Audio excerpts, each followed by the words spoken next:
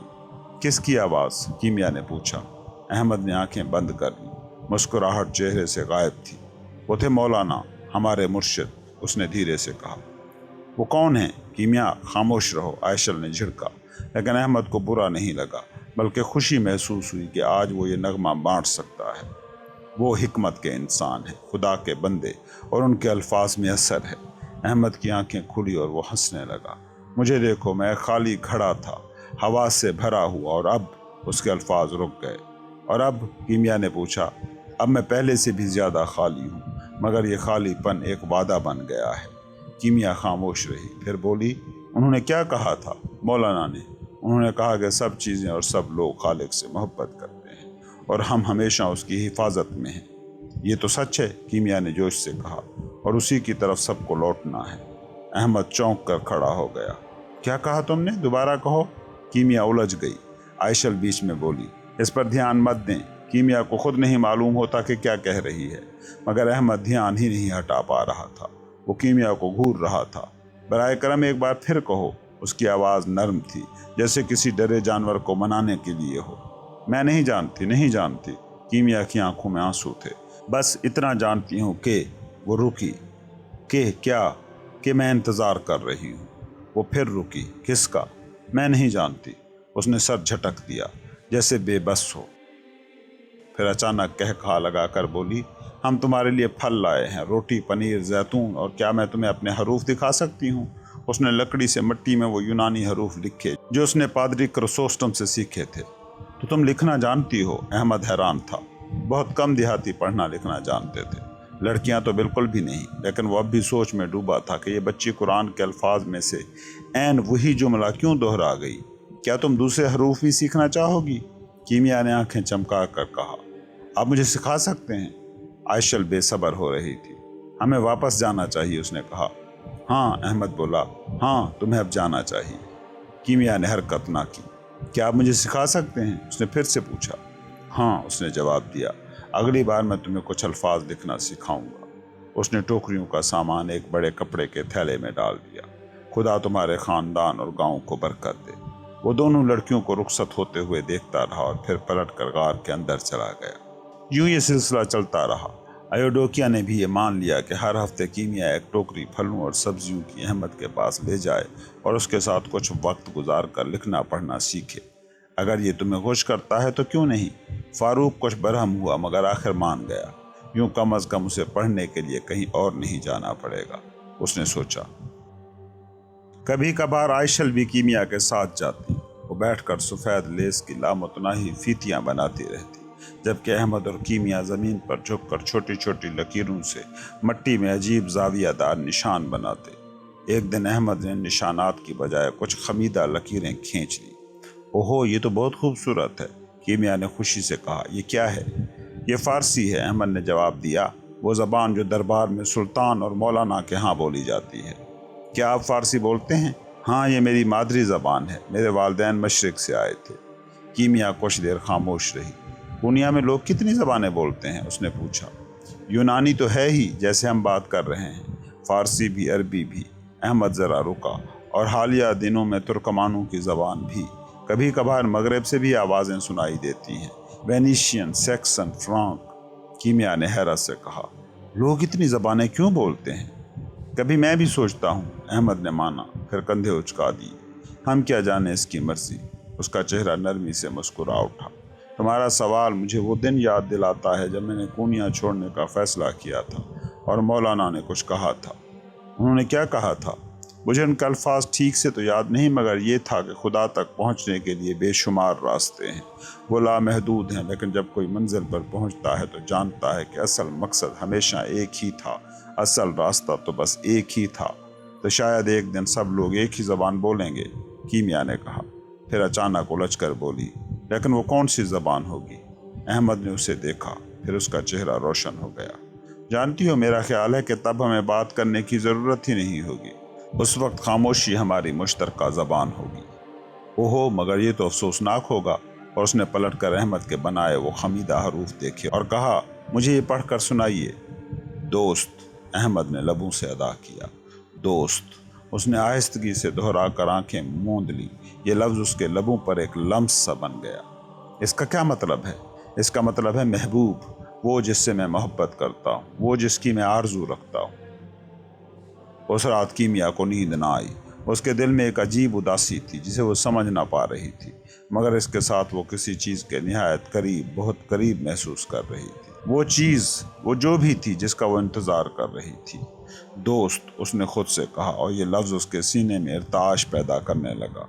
دوست، یہ ایک جواب سا لگا، مگر کس سوال کا جواب وہ نہ جانتی تھی۔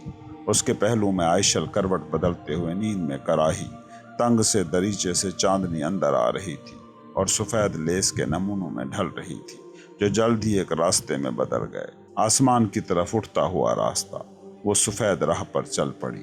وہ اسے گاؤں سے آگے لے گیا، پھر پہاڑوں کے پار، دور اندھیروں میں گنبدوں اور میناروں کے خد و خال ابھرے۔ وہ گھومنے لگی، پھر ان کا روپ بدل کر فارسی کے حروف میں ڈھل گیا۔ دوست، اس نے سرگوشی کی اور خود کو ایک گہری نرمی میں ڈوبتا ہوا پایا۔ آج سب اتنی دیر کیوں کر رہے ہیں؟ دیوار کے اس پار ایوڈوکیا کی آواز نے اسے جگا دیا۔ عائشل، چائے چھت پر لے آؤ، اور تمہاری بہن کہاں ہے؟ کیمیا نے انگڑائی لی۔ دل میں ایک عجیب سی مسرت کے ساتھ کھڑکی سے سورج کی روشنی کمرے میں بھر رہی تھی۔ شاید اگر وہ آنکھیں بند رکھتی تو یاد کر پاتی کہ وہ کس کے ساتھ چل رہی تھی۔ کیمیا، ذرا ہٹو گی؟ عائشل کی جھنجھلائی ہوئی آواز نے اسے چونکا دیا۔ دوست، اس نے خود سے کہا، دوست، اور وہ بستر سے اچھل کر باہر آ گئی۔ Chapter number 8۔ مولانا کے بارے میں بتائیے، کیا آپ نے ان سے بات کی تھی؟ کیمیا نے گھٹنے اپنے بازو میں لے رکھے تھے۔ بھورا کافتان اس کے پاؤں تک ڈھکا ہوا تھا۔ وہ احمد کے سامنے بیٹھی تھی جو ایک بڑی چپٹی چٹان پر بیٹھا تھا۔ وہ چٹان جو اب اسے اپنی لگنے لگی تھی۔ یہ چٹان قدرت کے ہاتھوں ہموار اور چمکدار ہو چکی تھی، اور اس کا ہلکا سا خم بیٹھنے کے لیے بہت موزوں تھا۔ احمد نے اسے ایک دن جنگل کے کنارے پایا اور گھسیٹ کر اپنی غار تک لے آیا۔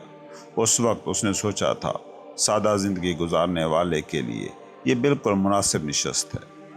دونوں کے بیچ مٹی میں یونانی حروف بنے تھے جو پرندوں کے پنجوں کے نشانات سے مشابہ دکھائی دیتے تھے۔ کیمیا جواب کی منتظر تھی۔ میں نے مولانا سے کبھی بات نہیں کی، احمد نے کہا۔ جانتی ہو، میں نے انہیں صرف ایک بار دیکھا تھا۔ صرف ایک بار؟ لیکن آپ نے کہا تھا کہ انہوں نے آپ سے کہا تھا۔ میں نے کہا تھا کہ میں نے انہیں بولتے سنا تھا، احمد نے وضاحت کی۔ وہ اپنے مدرسے میں تھے، ایک بڑے ہجوم سے خطاب کر رہے تھے اور وہ رک گیا، پھر آہستہ سے کہا، یوں لگا جیسے وہ مجھ سے ذاتی طور پر ہم کلام ہوں۔ کیمیا نے سر ہلایا۔ مدرسہ کیا ہوتا ہے؟ یہ ایک درس گاہ ہے جہاں استاد لوگوں کو پڑھاتے اور سمجھاتے ہیں۔ کیا وہ نیلا چوغا اور سرمئی امامہ پہنے ہوئے تھے؟ احمد چونکا۔ یہ بچی ہمیشہ اسے حیران کرتی تھی۔ اس دن کونیا میں جب وہ مولانا کو مدرسے میں سن رہا تھا، وہ واقعی گردن سے ٹخنوں تک بند ایک نیلی عربی چوغا پہنے ہوئے تھے اور سر پر خاکستری امامہ تھا۔ تمہیں کیسے پتا؟ احمد نے پوچھا۔ میں نے کل رات ایک شخص کو خواب میں دیکھا۔ وہ نیلا چوغا اور سرمئی امامہ پہنے ہوئے تھا۔ اس کی آنکھیں نیلگوں سبز تھی۔ وہ مسکرایا اور میرا ہاتھ تھاما۔ کچھ لمحے وہ دونوں خاموش رہے۔ پھر احمد نے کہا، تم بڑی خوش نصیب ہو، شاید ایک دن تم واقعی ان سے ملو، کون جانتا ہے۔ ہاں، میں ان سے ملوں گی، اس نے پر اعتماد لہجے میں کہا۔ احمد اس کے یقین اور سکون سے ششدر رہ گیا۔ اس صبح جب ایوڈوکیا نے دروازہ کھولا تو ہوا میں ایک نیا سا خنک پن تھا۔ کئی ہفتوں بعد پہلی بار سورج مشرقی چوٹیوں پر نہیں چمکا تھا۔ فادر کرسوستم اب جلد ہی آ پہنچیں گے، اس نے سوچا۔ پت جھڑ قریب ہے۔ وہ گھر کے پاس رکھے ہوئے لکڑی کے گٹھے سے چند ٹہنیاں چن لائی اور اندر جا کر دن کے پہلے کھانے کی تیاری کرنے لگی۔ بوڑھے پادری کے خیال نے ایک بار پھر کیمیا کے بارے میں اس کی فکر جگا دی۔ احمد کے ساتھ اس کے اسباق ایک اچھا قدم تھا۔ کیمیا اب کبھی گھر سے بھٹکتی نہ تھی اور فاروق بھی مطمئن ہو گیا تھا، مگر بچی اپنی ہمجولیوں سے اور بھی الگ ہو گئی تھی، اور وہ لمحاتی غیر حاضریاں اب بھی جاری تھی جو ایوڈوکیا کو خوف زدہ کر دیتی تھی۔ کبھی یہ کیفیت چند ثانیے رہتی اور کبھی ایسے لگتا جیسے کیمیا کہیں اور ہے، کہیں اور ہی، اس کا جسم صرف ایک خالی خول ہے۔ اسی دن سہ پہر کو جب وہ دونوں چھت پر دھوپ میں پیاز کاٹ رہی تھی، ایوڈوکیا نے ہمت کر کے پوچھ لیا کہ تمہیں کیا ہوتا ہے؟ اس وقت تم کہاں چلی جاتی ہو جب بے ہوش ہوتی ہو؟ جب لگتا ہے کہ تم ہم سب سے بہت دور ہو۔ پوچھتے ہی اسے افسوس ہوا۔ سکون بھری فضا میں اس کا سوال بہت بے محل سا لگا، مگر کیمیا کو کوئی پرواہ نہیں تھی۔ میں نہیں جانتی۔ اس نے چھوٹی چھری ایک طرف رکھ دی اور دور پہاڑوں کی سمت دیکھنے لگی۔ یہ جب ہوتا ہے تو میں کہیں نہیں ہوتی، مطلب یہ کہ نہ یہاں ہوتی ہوں نہ کہیں اور۔ وہ اپنی کیفیت کو سمجھانے کے جتن میں پیشانی پر بل ڈالے بیٹھی تھی۔ بس یوں لگتا ہے جیسے میں پہنچ گئی ہوں، بالکل وہی کیفیت جو خواب میں آتی ہے۔ میں خوش ہوتی ہوں اور کچھ بھی کمی نہیں ہوتی۔ خواب؟ ایوڈوکیا نے دہرایا۔ وہ بھی اپنے بیشتر ہم مذہبوں کی طرح مانتی تھی کہ خدا کبھی کبھی انسانوں کو خوابوں کے ذریعے رہنمائی دیتا ہے۔ شاید کیمیا کا خواب بھی ایسا ہی تھا۔ کون سا خواب؟ مجھے بتاؤ۔ وہ خواب جس میں میں نے مولانا سے ملاقات کی تھی۔ کیمیا ایسے بیان کر رہی تھی جیسے کسی پرانے شناسہ کا ذکر ہو، حالانکہ مولانا کا مطلب ہی صرف ہمارے استاد تھا۔ وہ کون ہیں؟ ایوڈوکیا نے تجسس سے پوچھا۔ احمد ان سے ملنے کونیا گیا تھا۔ کیمیا کی آنکھیں چمکی۔ کونیا کا نام سنتے ہی ایوڈوکیا کے دل میں گھبراہٹ نے پھر سے گھر کر لیا۔ پھر اچانک وہ بولی، ہائے یہ کیا ہوا؟ دیکھو میرا ہاتھ کٹ گیا۔ وہ تیز لہجے میں بولی، یہ سب خواب دیکھنے کی باتیں اپنی جگہ، مگر یہ ہمیں کھانا تو نہیں دیں گی۔ کیمیا خاموش رہی۔ ایوڈوکیا کو اپنے اوپر غصہ آیا۔ وہ ایک موقع کھو بیٹھی تھی اور اس میں اس کی اپنی ہی غلطی تھی۔ اب بچی پھر سے اپنے معمول کی خاموش بے نیازی میں کھو جائے گی۔ دونوں نے بقیہ کام چپ چاپ مکمل کیا۔ آنکھوں میں آنسو پیاس کی تیز بو سے زیادہ اپنے اپنے خیالوں کی وجہ سے تھے۔ بارش کی پہلی بوندیں برسیں اور ندی کے قریب کھڑے بید کی پتیاں زرد ہونے لگی۔ ایوڈوکیا گھر کے باہر پتھر کی بینچ پر بیٹھی موسم کے آخری کدو دھو رہی تھی۔ بیچ بیچ میں وہ مرغیوں کو شش شش کر کے بھگاتی جو ہمیشہ کچھ کھانے کے چکر میں رہتی تھیں۔ احمد کے ساتھ کیمیا کی گفتگو، اس نے کسی سے اس کا ذکر نہ کیا۔ فاروق کو مزید پریشان کرنے کی ضرورت نہیں تھی، مگر اس کے دل میں مولانا کا خیال بار بار ابھر رہا تھا۔ یہ شخص کون ہے اور کیا مجھے کیمیا کو احمد کے پاس اب بھی جانے دینا چاہیے؟ وہ اسے کہانیاں سنا سنا کر خوابوں میں ڈبو رہا ہے، جیسے اس کے سر میں خوابوں کی پہلے کوئی کمی ہو۔ اس کے خیالات خود بخود فادر کی طرف مڑ گئے۔ اب تک وہ واپس کیوں نہیں آیا؟ آ جانا چاہیے تھا۔ آخر انہیں کیا چیز روک رہی ہے؟ چند دن بعد یہ خبر ان تک پہنچی۔ دوپہر کا وقت رہا ہوگا۔ باہر دھوپ ڈھل کر سائے چھوٹے ہو گئے تھے۔ ایوڈوکیا کو شلجم اکٹھے کر کے کیمیا کے ساتھ گھر واپس آ رہی تھی کہ اس نے دیکھا کاوے ان کے گھر کی طرف چڑھائی پر آ رہا ہے۔ کاوے کا گاؤں ان سے 2 گھنٹے کے فاصلے پر تھا۔ وہ اور طاہر اکثر شکار کے لیے اکٹھے جاتے تھے، مگر آج وہ یہاں کیا کرنے آیا تھا؟ کاوے نے انہیں دیکھا تو رک گیا۔ ابتدائی سلام کے بعد بھاگ جانے کی بجائے، جیسا کہ وہ ہمیشہ کرتا تھا، اس نے اپنے ہاتھ کافتان پر رگڑتے ہوئے نظریں جھکا لیں۔ ایوڈوکیا کے دل میں ہلکی سی گھبراہٹ دوڑ گئی۔ اس نے دباؤ ڈال کر پوچھا، کیا ہوا؟ کوئی بری خبر لائے ہو؟ لڑکے نے سر ہلایا۔ پادری چند دن پہلے کاوے کے گاؤں کو جانے والے رستوں پر بے ہوش پڑا ہوا ملا تھا۔ کاوے کی ماں اور بہن نے اسے پایا۔ میری ماں نے کہا، کاوے بولا۔ جب اس نے اپنا کان فادر کے سینے پر لگایا تو دل بہت تیز دھڑک رہا تھا، سانس اکھڑ رہی تھی۔ پھر جب اس نے پانی چھڑکا تو پادری نے آنکھیں کھول دی۔ کاوے رک گیا، الجھا ہوا۔ ایوڈوکیا نے بےتابی سے پوچھا، پھر کیا ہوا؟ میری بہن دوڑی اور لوگوں کو بلایا۔ میں بہام اور حسن کے ساتھ آیا۔ وہ مجھ سے بڑے اور طاقتور ہیں۔ ہم نے مل کر پادری کو اپنے گھر پہنچایا۔ پادری کو جڑی بوٹیوں کا قہوہ دیا گیا اور کاوے کی ماں رات بھر اس کے پاس بیٹھی رہی، لیکن صبح کاوے کی آواز مدھم ہو گئی۔ فادر کرسوستم کی سانس رک گئی۔ ایوڈوکیا چپ کھڑی رہی۔ اس کی آنکھوں کے سامنے اپنے وہی ہاتھ تھے جنہیں کبھی اس پادری نے فاروق کے ہاتھوں کے ساتھ چرچ میں باندھ دیا تھا، آج سے 20 برس پہلے۔ اب آنسو اس کے رخسار پر بہنے لگے۔ دل میں سوال آیا، کیا فادر کرسوستم نے بہت تکلیف سہی؟ جیسے اس کا جواب دینے کے لیے کاوے بولا، جب میں صبح کمرے میں گیا اور پادری کو دیکھا، اس کے چہرے پر مسکراہٹ تھی۔ پادری کے سامان میں ایک ٹکڑا سوکھی روٹی، ایک پرانا لکڑی کا سلیب، وہ چاندی کا پیالہ جس میں وہ ماس پڑھاتے تھے، 2 قمیصیں، اور یہ بھی۔ کاوے نے اپنے کافتان سے کچلا ہوا کاغذ نکالا جس کا ایک کونا پھٹا ہوا تھا۔ اس پر یونانی زبان کے 2 مصرے لکھے تھے۔ اس شام جب وہ بھی ہوش میں تھے، انہوں نے اپنی ماں سے یہ کاغذ بیگ سے منگایا اور 2 بار کہا، کیمیا کے لیے، کیمیا کے لیے، پھر آنکھیں بند کر لیں اور دوبارہ نہیں بولے۔ بات کرتے کرتے وہ گھر کے دروازے پر پہنچ گئے۔ ایوڈوکیا نے پوچھا، پھر دفن کیسے کیا؟ ہمارے امام نے نماز پڑھائی اور ہم نے عیسائی حمد بھی گائی، انہیں چرچ کے پاس دفن کیا۔ ایوڈوکیا نے سر ہلایا۔ اس کے دل میں ہلچل ہوئی۔ ایک بھی عیسائی پادری میسر نہ آیا، پھر آنکھیں ڈبڈبا گئیں۔ مگر یہی تو زمانے کا حال ہے۔ فادر جانتے تھے کہ اب ان کی جگہ کوئی نہیں لے گا، چرچ بھی ایک دن سنسان ہو جائے گا۔ خود وہ دعا کرتے وقت کبھی یسوع اور کبھی محمد کا نام ملا دیتی تھی۔ ہاں، مریم سے اب بھی سرگوشی کرتی تھی، مگر ساتھ ہی نئی بنی مسجد میں جمعے کی نماز میں بھی شامل ہو جاتی تھی۔ پرانا اور نیا بالکل میرے بنے ہوئے قالین کے رنگین دھاگوں کی طرح ہیں۔ اس نے سوچا شاید آخر میں کوئی نقشہ نکل ہی آئے۔ وہ ہوش میں آئی تو کعوے سامنے کھڑا تھا، ہونٹ کاٹتا بے چین۔ ایوڈوکیا نے اپنے آنسو صاف کیے، سر پر دوپٹہ کھسکا کر اس کو اندر کی طرف دھکیلا۔ آؤ بیٹا کچھ کھا لو، لمبا راستہ طے کر کے آئے ہو۔ کمرے میں دھوئیں کی عجیب سی بو پھیلی ہوئی تھی۔